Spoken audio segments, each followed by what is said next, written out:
Kottayam medical കോളേജിന് സമീപം സ്ഥിതി ചെയ്യുന്ന CC കാരുണ്യ ഭവന്റെ താഴത്തെ നിലയിൽ വെള്ളം കയറി മാനസിക വെല്ലുവിളി നേരിടുന്നവർ ഉൾപ്പെടെ 125 അന്തേവാസികൾ കാരുണ്യ ഭവനിൽ ഉണ്ട്. അന്തേവാസികൾക്ക് ആരോഗ്യ പ്രശ്നങ്ങൾ ഉണ്ടായാൽ ആശുപത്രിയിൽ കൊണ്ടുപോകുന്നതിനുൾപ്പെടെ പ്രതിസന്ധി നിലനിൽക്കുന്നുണ്ട്. താഴത്തെ നിലയിൽ ഉണ്ടായിരുന്നവരെ മുകളിലത്തെ നിലയിലേക്ക് ഇപ്പോൾ മാറ്റി പാർപ്പിച്ചിട്ടുമുണ്ട്. അജിത് ബാബു തയ്യാറാക്കിയ റിപ്പോർട്ട് കാണാം. ഇന്നലെ രാത്രിയോടുകൂടിയാണ് ഇവിടെ വെള്ളം കയറുന്ന സാഹചര്യം ഉണ്ടായത്. 125 അന്തേവാസികളാണുള്ളത്. പ്രത്യേകിച്ചും മാനസിക വെല്ലുവിളി നേരിടുന്ന ആളുകൾ ഉൾപ്പെടെയുള്ള കേന്ദ്രമാണ്. അവർക്ക് വലിയ അഭയകേന്ദ്രം കൂടിയാണ്. അവിടെയാണ് ഇത്തരത്തിൽ അവരുടെ കിടപ്പ് മുറികളിൽ ഉൾപ്പെടെ വെള്ളം കയറുന്ന സാഹചര്യങ്ങളാണ് ഉണ്ടായിട്ടുള്ളത്. മാത്രമല്ല കിച്ചണിൽ ഉൾപ്പെടെ വെള്ളം കയറി. ഇതേ തുടർന്ന് ഇവരെ മുകളിലേക്ക് മാറ്റി പാർപ്പിക്കുന്ന സാഹചര്യമാണ് ഉണ്ടായത്. നമുക്ക് ഈ മുറ്റത്തൊക്കെ നോക്കിയാൽ മനസ്സിലാകും ഇവിടെ ഇപ്പോൾ പൂർണ്ണമായും വലിയ വെള്ളക്കെട്ട് ഉൾപ്പെടെ ഉണ്ടാകുന്ന പശ്ചാത്തലമുണ്ട്.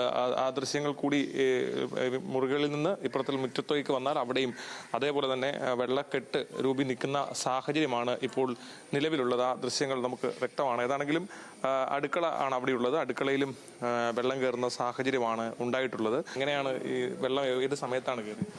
1 മണിയോടുകൂടി ഇന്നലെ വെള്ളം കയറി തുടങ്ങി. അപ്പോഴത്തേക്കും ഞങ്ങൾ ഈ താഴെയുള്ള വാർഡിലുള്ളവരെ എല്ലാവരും മുകളിലേക്ക് ഷിഫ്റ്റ് ചെയ്തു. അങ്ങനെ കിടപ്പുരോഗികൾ ഉൾപ്പെടെ എല്ലാവരും 30 വരെ അങ്ങോട്ട് മുകളിലേക്ക് ഷിഫ്റ്റ് ചെയ്തു. വെള്ളം കയറാറുള്ള സാഹചര്യം ഉണ്ടായിട്ടുണ്ട് മുമ്പൊക്കെ, പക്ഷെ ഈ വേഗത്തിൽ ഇത്രയും പെട്ടെന്ന് ഇവിടെ തൊട്ടടുത്ത് പാടമല്ലേ. ഇപ്പൊ കഴിഞ്ഞ വർഷം കുറച്ചേ കയറിയുള്ളൂ, പള്ളി മാത്രമേ കയറിയുള്ളൂ, ഇങ്ങോട്ടൊന്നും കയറിയില്ലായിരുന്നു. പക്ഷെ ഈ പ്രാവശ്യം ഫുള്ള് കയറി വെള്ളം. ഇങ്ങനെ അതുകൊണ്ട് ഭയങ്കര ബുദ്ധിമുട്ടില്ല. പ്രായമായ ആളുകളൊക്കെ പിന്നെ ആരോഗ്യ പ്രശ്നങ്ങളൊക്കെ വന്നാൽ ആശുപത്രിയിലേക്കൊക്കെ കൊണ്ടുപോകുന്നതിനൊക്കെ ഇപ്പൊ ആശുപത്രിയിൽ നമുക്ക് പോകേണ്ട വന്നാൽ ബുദ്ധിമുട്ടാണ്. 2 സൈഡും ഇങ്ങനെ വെള്ളം കയറി കിടക്കുകയായതുകൊണ്ട് റോഡ് സൗകര്യം നമുക്കില്ല. ഇപ്പോൾ എന്താണൊരു അത്തരം കാര്യങ്ങൾക്കൊക്കെ വന്നാൽ എങ്ങനെ കൈകാര്യം ചെയ്യാനാണ് ഇപ്പം കരുതുന്നത്? ആലോചനകൾ നല്ല നടത്തിയോ? അതിനെക്കുറിച്ച് ആലോചിക്കാൻ ഗവൺമെന്റ് എന്തെങ്കിലും ചെയ്താലേ ഉള്ളൂ, അല്ലാണ്ട് ഞങ്ങൾക്ക് എന്ത് ചെയ്യാൻ പറ്റും?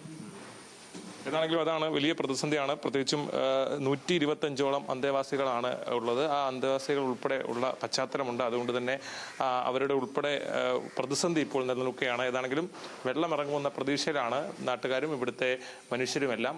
ആ കാഴ്ചകൾ തന്നെയാണ് നമുക്ക് ഇവിടെ നിന്നും കാണാൻ കഴിയുന്നത്.